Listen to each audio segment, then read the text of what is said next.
Blood pooled in the corner of my mouth. My cheek throbbed, hot and swollen. Lachlan pressed 2 ice packs into my hands with a guilt-ridden look the second we locked the bedroom door. The timing isn't right. I need you to understand. That single word forced my grievances back down my throat. The throbbing woke me up at 2 a.m. I crept toward the kitchen fridge for fresh ice. A hushed voice stopped me dead in the hallway. Thank God it wasn't Hazel. She wouldn't have survived that. My lungs seized. Building a marriage? Trauma bonding? All pure bullshit. Lachlan never knew I had heard that conversation. Now, sitting in the Maybach, my taunt hit a nerve. Lachlan shoved open the car door, struck a match, and lit a cigarette on the curb. Hazel's name lit up the dashboard again.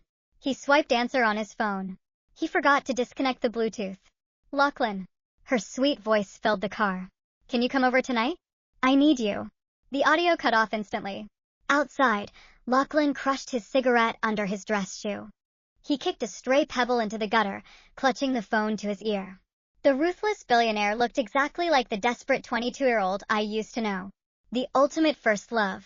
One text from her, and his brain simply melted. 10 minutes dragged by. Lachlan slid back into the driver's seat, rubbing his temples.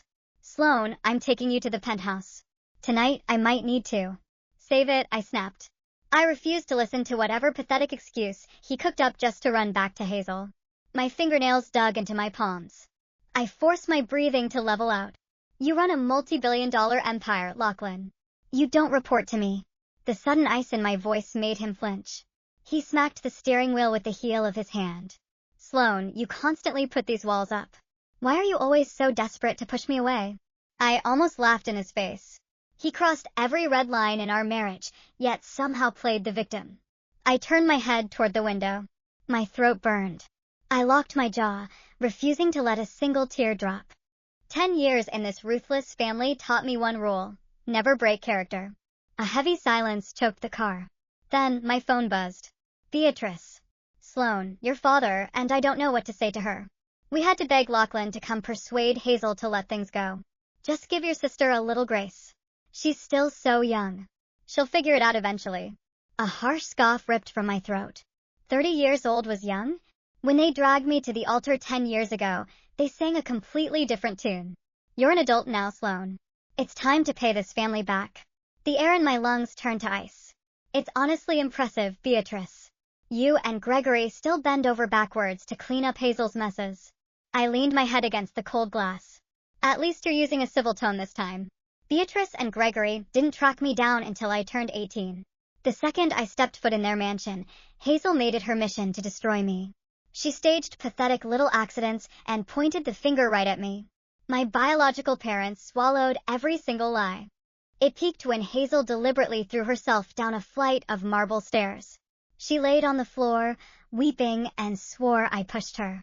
Gregory didn't even ask for my side of the story. He just backhanded me across the face. Beatrice scolded me for being vicious. She told me they never should have brought me home. They never asked for my opinion. Not once.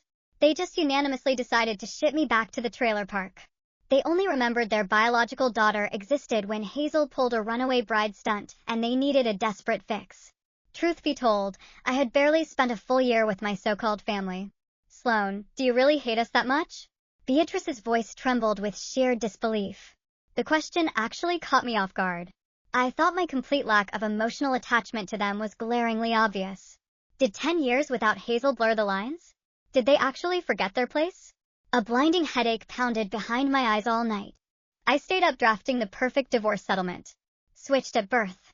Dragged back. Tossed aside. Forced down the aisle. I never had a choice in my own life. But this divorce? This was going to be on my terms. At 9 a.m. sharp, my phone rang. Lachlan. Last night. Lachlan. Come eat. I made sunny-side-up eggs just for you. Hazel's sweet voice chimed in the background. My stomach turned instantly. I'm not interested, I cut him off. My voice was pure ice. I had already pictured 100 different versions of there last night, and every single one made me sick. Sloan, do you have to be so damn cold? Lachlan snapped. I stayed dead silent. On his end, Hazel practically hovered over the receiver. Don't fight with her, Lachlan, Hazel whimpered. If she really hates me that much, I can just leave for another 10 years. Don't say that. Lachlan's voice dropped into a soft, comforting murmur. Then, his tone shifted back to me. There's a family dinner at the estate today. I expect you to be there. You have to come, Sloane. Hazel chirped into the phone. The line went dead. I gripped my phone tightly. Of course I was going. My parents. My husband. Why the hell should I hide? 2 hours later, I pulled up to the estate. I stepped out in a stunning designer gown, looking immaculate. Hazel sat cross-legged on the plush velvet sofa, completely barefoot. She wore a silk pajama set, her hair left loose in a perfectly messy wave. She waved a thick stack of Polaroids, excitedly showing them her worldly adventures. Hazel froze when she saw me. Then, she covered her mouth and giggled. Sloane, it's just a casual family dinner. Why are you dressed like you're going to war? Are you really that desperate to compete with me? My heels stopped dead on the marble floor. My fingernails bit into my palms. But I forced a bored, dismissive smirk onto my lips. Please. That no makeup look must have taken you hours, I drawled. We aren't the same, Hazel. If the paparazzi catch me looking like a slob, it tanks Lachlan's stock prices. I actually have an empire to protect. You. Hazel shot up from the couch. On cue, her eyes turned red. A single, perfect tear welled in her lash line. You're just a thief. You stole my entire life the second I left, and you actually have the nerve to flaunt it. The sheer irony of the fake golden child calling me a thief. It was almost hilarious. I glanced at Beatrice and Gregory. They just stood there, completely paralyzed. A harsh, bitter laugh ripped out of my chest. A thief? Really, Hazel? Let's be very clear about who stole what.